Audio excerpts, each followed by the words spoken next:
हमारे जीवन में अलग अलग रत्नों और पत्थरों का अपना महत्व है, लेकिन पारस पत्थर की कहानियां हम बचपन से सुनते हुए आए हैं, जिसके स्पर्श मात्र से लोहा सोना बन जाता है। जानिए आखिर कहाँ है ये पत्थर।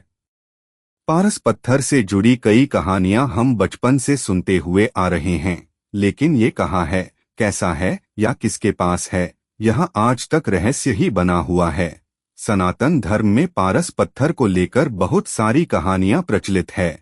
पारस पत्थर को लेकर ये मान्यता है कि ये चमत्कारिक पत्थर लोहे से भी छू जाए तो उसे स्वर्ण में बदल देता है।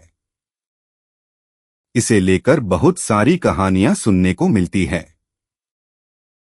पुरानी कथा के मुताबिक अपनी गरीबी से तंग आकर एक ब्राह्मण भगवान शंकर को प्रसन्न करने के लिए कठोर तप करने लगा था, जिसके बाद शंकर जी ने उसे सपने में दर्शन देकर बताया कि वृंदावन में एक सनातन गोस्वामी हैं, उनके पास जाकर पारस पत्थर मांगो, उससे तुम्हारी निर्धनता दूर होगी। जब ब्राह्मण उस गोस्वामी से मिला तो उन्हें देखकर हैरान हो गया, क्योंकि उनके पास सिर्फ एक जीर्ण धोती और दुपट्टा था।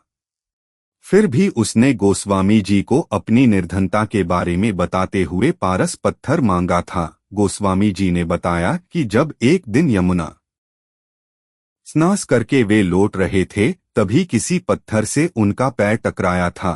पत्थर देखकर उन्हें अद्भुत लगा था और उन्होंने उसे वहीं जमीन की मिट्टी के नीचे गाड़ दिया था। उन्होंने उस ब्राह्मण से वहां से पत्थर निकालने को कहा। उस ब्राह्मण ने जब उस पत्थर को लोहे के टुकड़े स्पर्श कराया, लोहा सोने में बदल गया था। जगह का पता चला तो वह वहां गया और पारस पत्थर निकाल लिया।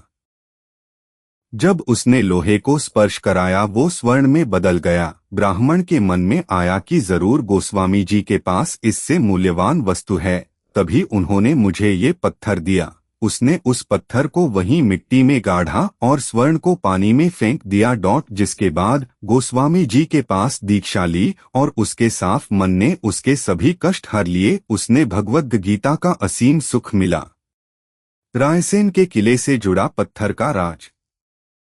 कहा जाता है कि भोपाल से 50 किलोमीटर दूर रायसेन के किले में पारस पत्थर आज भी मौजूद है। कहानियों की माने तो इस किले में पारस पत्थर को लेकर कई बार युद्ध हुए थे। जब राजा को लगा कि वह युद्ध हार जाएंगे तो उन्होंने पारस पत्थर को किले में मौजूद तालाब में फेंक दिया था, जिसके बाद राजा ने किसी को नहीं बताया कि पत्थर कहाँ छिपा है। लेकिन माना जाता है कि पत्थर आज भी वहीं किले में मौजूद है, लेकिन इसका अभी तक कोई प्रमाण नहीं मिला है।